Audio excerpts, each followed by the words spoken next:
Halo, perkenalkan nama saya Arini Putri Ayuning Tias. Pada video kali ini, saya akan menjelaskan secara singkat bagaimana scientific approach bekerja dalam penelitian akuntansi atau keuangan. Mengapa pendekatan ilmiah lebih dapat diandalkan dibanding non-ilmiah dalam pengambilan keputusan bisnis, serta bagaimana yang paling penting dijaga di era big data dan AI. Pertanyaan pertama, bagaimana scientific approach bekerja dalam penelitian akuntansi atau keuangan? Scientific approach adalah metode sistematis untuk memperoleh pengetahuan berdasarkan data dan logika. Dalam penelitian akuntansi atau keuangan, prosesnya biasanya melalui 5 tahapan utama.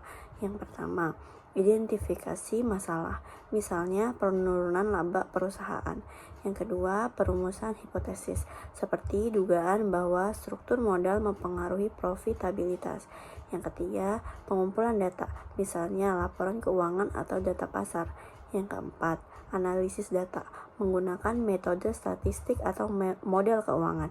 Yang kelima, penarikan kesimpulan, berdasarkan dari hasil analisis empiris. Dengan pendekatan ini, kesimpulan tidak didasarkan pada opini pribadi, tetapi pada bukti yang dapat diuji dan diverifikasi. Baik, untuk pertanyaan kedua, mengapa pendekatan ilmiah lebih dapat diandalkan? Pendekatan ilmiah lebih dapat diandalkan karena berbasis data, bukan asumsi atau intuisi semata.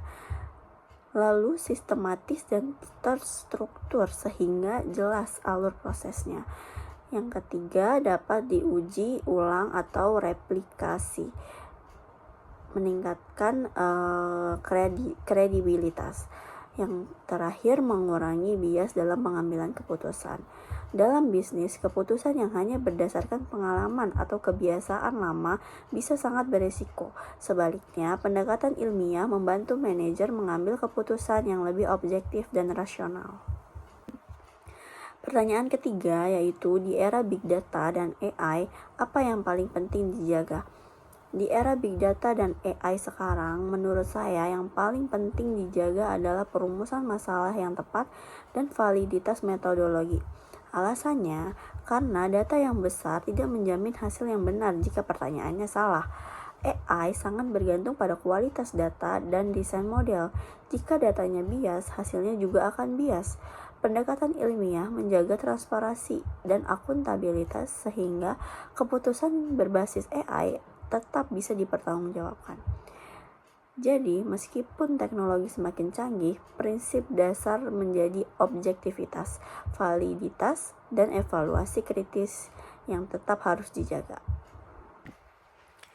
Sebagai kesimpulan, scientific approach dalam akuntansi dan keuangan membantu menghasilkan keputusan yang berbasis bukti, sistematis, dan dapat diuji ulang. Pendekatan ini lebih dapat diandalkan dibanding pendekatan non-ilmiah karena mengurangi bias dan meningkatkan akurasi keputusan bisnis. Di era big data dan AI saat ini, integritas metodologi dan ketepatan perumusan masalah menjadi kunci agar teknologi benar-benar menghasilkan keputusan yang sangat berkualitas. Sekian penjelasan dari saya, kurang lebihnya mohon maaf. Terima kasih.